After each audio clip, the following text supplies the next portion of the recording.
Welcome to Ping 24 Updates, your daily dose of what is happening around the world. Subscribe my channel and press the bell icon for more updates. Tonight, on July 22nd, 2025, the world's attention is fixed on Subic Bay, Philippines.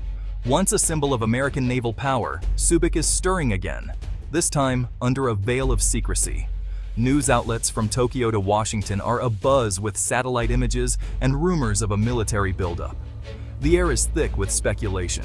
Is this a defensive move or preparation for conflict? The Philippine government remains silent, but the activity on the ground tells a different story.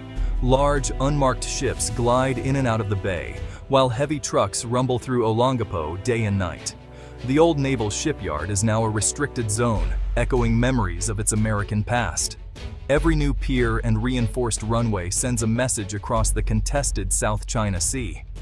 This isn't just a local story, it's a global one, involving the US, China, Japan, Australia, and the sovereignty of the Philippines.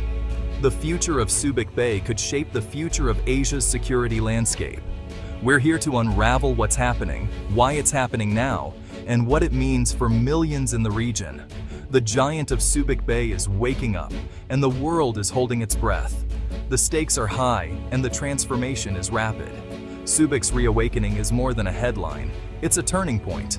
As the sun sets, the world watches, waiting for the next move. The story of Subic Bay is just beginning. Subic Bay's transformation is shrouded in secrecy. High fences and armed guards now surround once accessible areas. Attempts to approach the main gate are met with military checkpoints and firm refusals. Inside, construction is relentless. Old piers are dredged, warehouses reinforced, and new communication towers rise. Satellite images reveal deep water berths and fortified storage, unmistakably military in nature. Foreign advisors, Americans, Australians, Japanese, move discreetly, their presence signaling a coordinated allied effort. Their expertise is upgrading Subic for the latest military technology. Rumors swirl: submarine pens, missile defenses, advanced surveillance. The government insists it's for maritime industry, but the scale and security say otherwise. This is not a commercial port, it's a modern naval base in the making. The secrecy breeds speculation, but the evidence is clear. Subic is being prepared as a strategic asset for potential conflict. The world's eyes are on these fences, wondering what's really happening inside. Every new structure hints at a larger plan. The transformation is deliberate, calculated, and far from over. Subic's future is being built behind closed gates. Official statements paint Subic's revival as an economic opportunity. The government promises jobs, trade, and a revitalized local economy. But the reality on the ground tells a different story. Military-grade equipment, high-security zones, and foreign advisors point to a strategic buildup. Agreements with the US under EDCA specifically mention Subic as a site for Allied forces. New piers are built to American naval specs, ready for destroyers and carriers. The government's dual narrative, economic growth and military readiness, is a delicate balancing act. By framing the buildup as economic, Manila hopes to avoid direct confrontation with China. But as construction accelerates, the military purpose becomes harder to hide.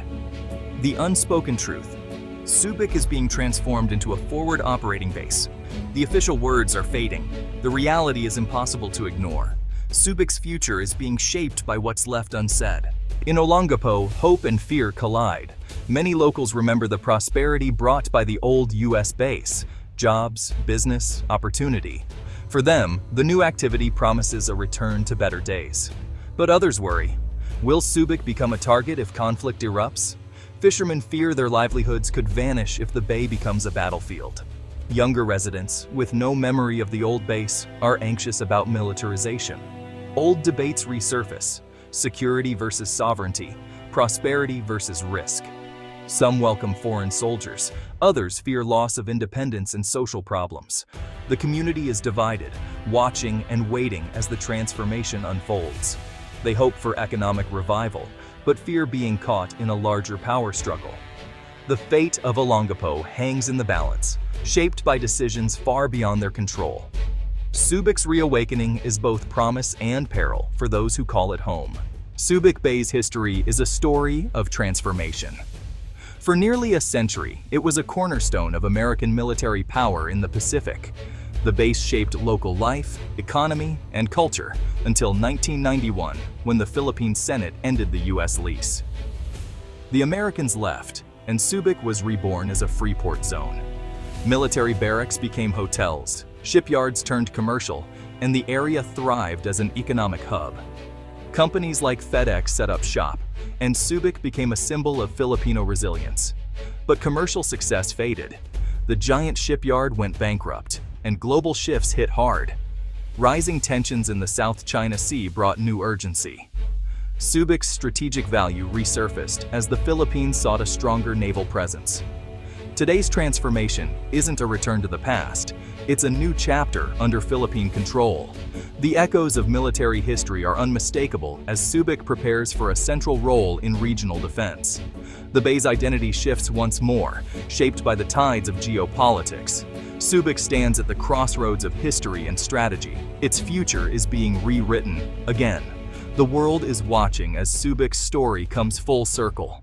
Subic Bay's location is its greatest strength. A deep, protected harbor, it opens directly onto the South China Sea, one of the world's most contested waterways. From here, naval forces can quickly reach disputed areas like Scarborough Shoal and the Spratlys. The bay's depth accommodates the largest warships, while its terrain offers natural protection. Decades-old infrastructure, airfields, docks, skilled workers, make revitalization swift and cost-effective. For the Philippine military, Subic is a game-changer: longer patrols, better logistics, and a credible presence in the West Philippine Sea. It's also a secure hub for allied forces, enabling joint exercises and rapid response. For the US and partners, Subic is a forward staging point, closer to flashpoints than Japan or Guam. Its revival signals commitment to regional security and deters aggression. Subic is more than a Philippine asset, it's a linchpin in Indo-Pacific strategy. The bay's strategic power is undeniable. Its future will shape the balance of power in Asia. Subic's revival is a multinational effort. The US leads, funding upgrades and providing military engineers under EDSA. The goal: a base usable by both Filipino and American forces, boosting joint capabilities. Japan, reliant on secure sea lanes, supplies patrol vessels and funds radar systems, while its navy trains with the Philippines. Australia, a longtime partner, brings training and joint exercises, strengthening regional alliances. Other nations, UK, France, send ships and support, underscoring global interest. Subic is becoming a hub for a coalition committed to a free and open Indo-Pacific. This network of allies sends a clear message of collective resolve. The bay's transformation is a physical symbol of shared security interests. Subic is now a focal point for multinational cooperation. Its strategic value is recognized worldwide. The world's navies converge here, shaping the region's future. Revitalizing Subic Bay is a high-stakes gamble for the Philippines. The need to defend maritime rights clashes with the risk of provoking China. Beijing sees the buildup as part of US containment, responding with protests and increased patrols. Critics warn that reliance on US support undermines Philippine sovereignty and risks entanglement in great power conflict. Economic ties with China add another layer of risk. Escalation could bring severe consequences. The government walks a tightrope: strengthen defenses without derailing trade or sparking crisis. Making Subic a strategic hub also makes it a prime target in any conflict. The local population feels the tension, aware that their home could become a front line. The act of building defenses highlights the ever-present threat of war. Subic's future is a delicate balance of sovereignty, strategy, and risk. As the sun sets over Subic Bay, one question remains: peace or war? Supporters say a strong Subic deters aggression and encourages diplomacy. They see it as a stabilizing force, giving the Philippines confidence and allies reassurance. The hope is for strategic equilibrium, a balance that prevents domination and upholds international law. But critics warn the buildup is provocative, fueling a dangerous cycle of escalation. Each side's moves are seen as threats, raising the risk of miscalculation and conflict. Subic stands on a knife's edge, symbol of national will, yet nexus of great power rivalry. Construction continues, warships come and go, and the world watches. The bay is reborn as a strategic stronghold, its fate uncertain. The future of the Indo-Pacific may be decided in these deep, calm waters.